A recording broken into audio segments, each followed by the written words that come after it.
Hello, everyone. Welcome back to the Highlander Wrestling Show. Got the new shirt on that I had on the last video, if y'all can see it. And anyway, hope everybody out there is doing good. I'm glad to see winter or fall was becoming fall now coming. Anyway, be glad to see cold weather too. I want to talk about this edition of Highlander Wrestling Show is about Abdullah the Butcher, the madman of Sudan. From Sudan is how they actually put it. Excuse me. I get my facts straight here. All right. His name was Louis Lawrence Robert. He was born January the 11th, 1941. And he was one of the most violent and bloody wrestlers, among others, like, well, you had Bruiser Brody, you had Terry Funk, Cactus Jack. He was a big success in Japan, Canada, China, Cuba, which anyway, I ain't gonna get into that one right there right now. He was his forehead looked like he's been through a butcher through a meat cleaver. Like he had somebody took a meat cleaver and just hacked the top of his head. That's how bad his head was scarred. He was cool as to watch though. He always carried a fork or a spike with him, and some of his best matches was with Bruiser Brody. He's had a couple of good matches with Terry Funk in Japan.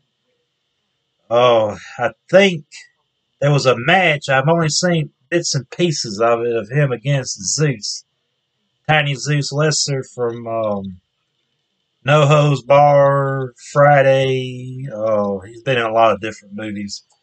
He didn't. I don't know why he didn't make it too big as a wrestler. But anyway, uh,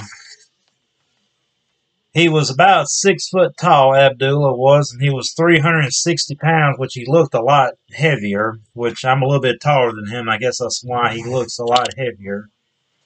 Uh, he debuted in 1958. I know he's had some matches with the original Sheik, which was Sabu's uncle, which that was another great professional wrestler. He He was Abdullah was one of them guys that you could put him anywhere and people come there to see it because he was so wild and he would, you always knew you were going to see blood when you saw Abdullah the Butcher. Um, in August of 23rd, 1967, when he teamed with Dr. Jerry Graham to defeat John and Carlos I can't pronounce his name, for the NWA Canadian Tag Team titles. And he was mostly in the Montreal, which is considered hard territory. Been that way for years. I know he had the IWA World, excuse me, not the world, but the International World Heavyweight title. I never understood the difference between what they consider national, international to world. I never understood. I thought international and world was basically the same thing. Uh, I know he's had a few matches with Kevin Sullivan, and he was great in XPW when he showed up there. He was against Pogo the Clown and the Sandman, and I can't remember who else was in the ring with him. But anyway, Abdul the Butcher was always one of my all time favorite, wild man of wrestling. But like I said, he's had a lot of good man. I know he's been up against the Great Baba. That was another big man. He was huge for, especially, ain't trying to, offend anybody out there for Japanese, which I know Japanese are normally, about, you know, 6 foot tall. Some of them are, maybe a little bit shorter or something like that. But I never seen a Japanese, especially for his time period, as tall as he is. Which I love Japanese wrestling. It's always been one of my favorite things. I like anything Japanese.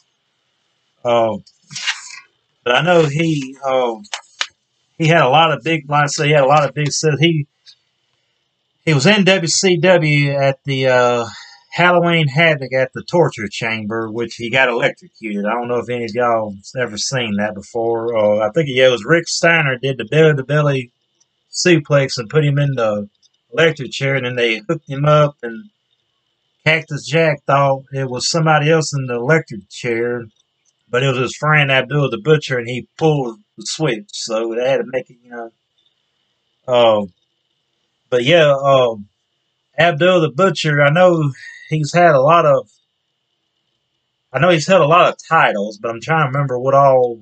I know he's had the IWA International World Heavyweight title, the Canadian Tag Team title. I don't think he's ever held no titles in WCW, and I'm trying to remember. I don't think he ever came to the WWF. Well, yeah, he did too. He came to the WWF a few times. Hadn't seen that much of that one.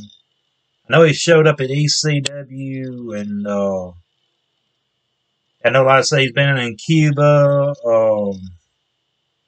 Puerto Rico, Mexico, Taiwan. Let's see. I know China. He was in. He was over there. I know he was in Okinawa wrestling back in the 80s or 70s. I can't remember which one, but that was something else I'd like to get into one day when on the next video is about Okinawa wrestling. Very unique. I know he was in India with Tiger Jetstream. I know was as a matter of fact he had a match with Tiger Lee, and I think that match was in Japan, which that was a good match though. Which Tiger Ali was a unique professional wrestler. He had the traditional turban and his India. I can't remember what they called the shirts they wear over there. I can't remember the name of it is, which I like. I thought that was always cool for him because keeping it traditional.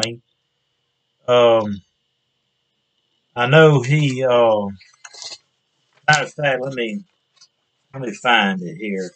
Here we go. This right here, I had to keep notes and stuff to help me keep up with everything. All right, now he has held the NWA International Tag Team titles one time with Ray Candy, NWA United States United National Champion one time, PWF United States Heavyweight Champion, which pretty good. He's been in a lot of big time promotions for the history, for the period of time, which now you don't see that kind of stuff. He's held the PWF World Title one time from I think it was from 1976 to 1979, which was he couldn't. Nobody's ever beat Bruno Sammartino's record. Um, I know he's held the Hall of I can't ever pronounce that. That's Japanese. The four some Hall Heavyweight Battle Royal. He has World's Strongest Tag Team titles, which is a very, very prestige thing to actually hold because that's the thing. That's why I say I like Japanese wrestling because when you get over there, yeah, we have number one wrestling promotions in the world that everybody knows, but for the most part, anyway. And you win them kind of titles over there, you've really accomplished something. He's Toro Kamata, I think is how you say the last name. Excuse me if I'm trying to pronounce names. I'm not very good at it. And he's held that World's Strongest title, tag team title with the Sheik and Toru. He's held Big Japan Pro Wrestling Deathmatch Heavyweight Champion. Shoot, even Cactus Jack, I don't think ever held that title. He's held the NWA United States Heavyweight title, Detroit version, one time. He's held the NWA World Tag Team Champion Detroit version one time with Killer Tom Brooks. And I'm thinking, if I'm not mistaken, I think Killer Tom Brooks. No, excuse me, I got that somebody else. I don't think he was the Doink the Clown. I'm thinking about somebody else. The Central State wrestling, which, I think the Sandman started out. No, he was at Tri-State Wrestling where he started out at. But he's held that NWA World Title, Central State Tag Team title one time with Roger. Uh, the NWA Georgia Television Champion, NWA Georgia Heavyweight title, the NWA Macon Heavyweight Champion, IWA International Heavyweight Champion 3 times, the Montreal Heavyweight title 3 times, that's pretty big because, like I said, that's hard territory. Uh, the Canadian International Heavyweight title 1 time, the MWWF Heavyweight title, Championship title 2 times. That was the Midwest Wrestling Federation.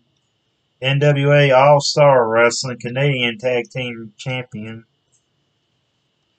Which, like I said, he has held a lot of great titles.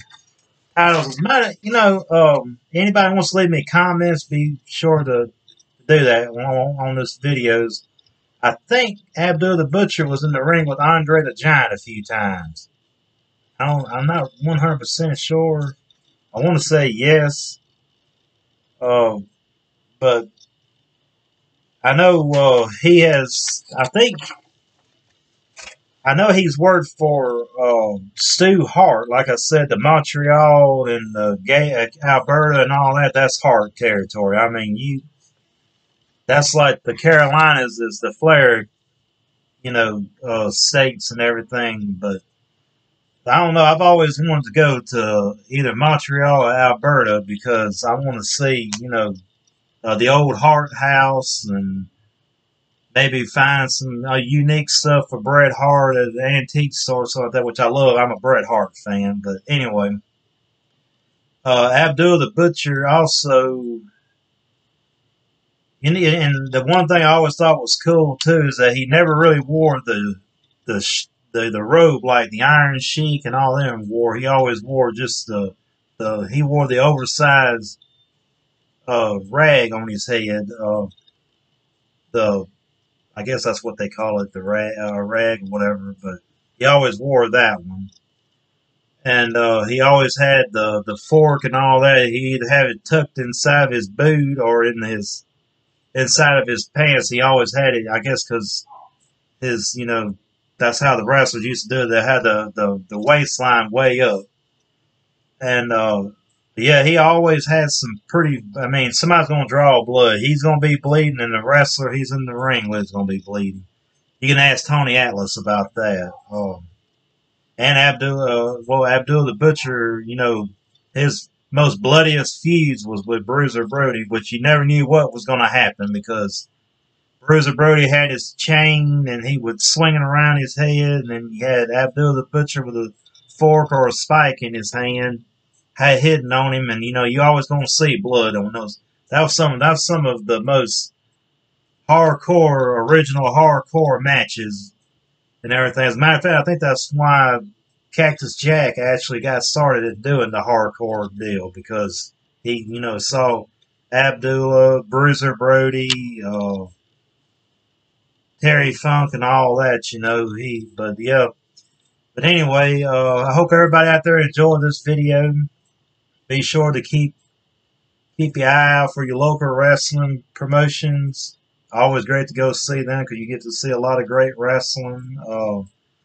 Keep the Ultimo Gallows videos in mind too because he's always got some good videos, and sit and talk with Pat on the porch, his father.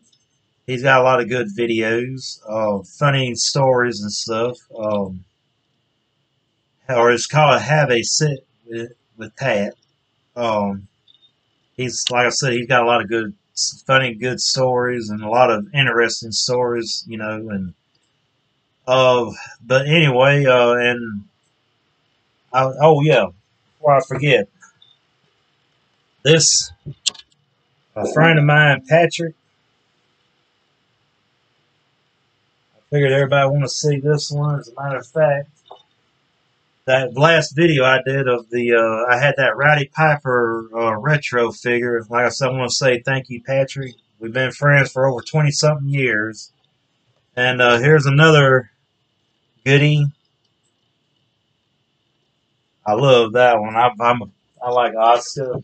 And here's some good stuff from the past I got from the Newton Mystery Box. The Rock.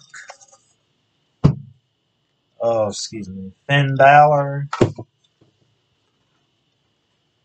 Of course, there we go. Roman Reigns. John Cena. And of course, my favorite, which he has returned, Braun Strowman, the Monster Among Men.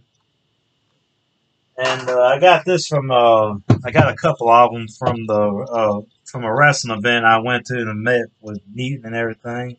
I don't know if anybody remembers these. They came with the Jack Pacific figures.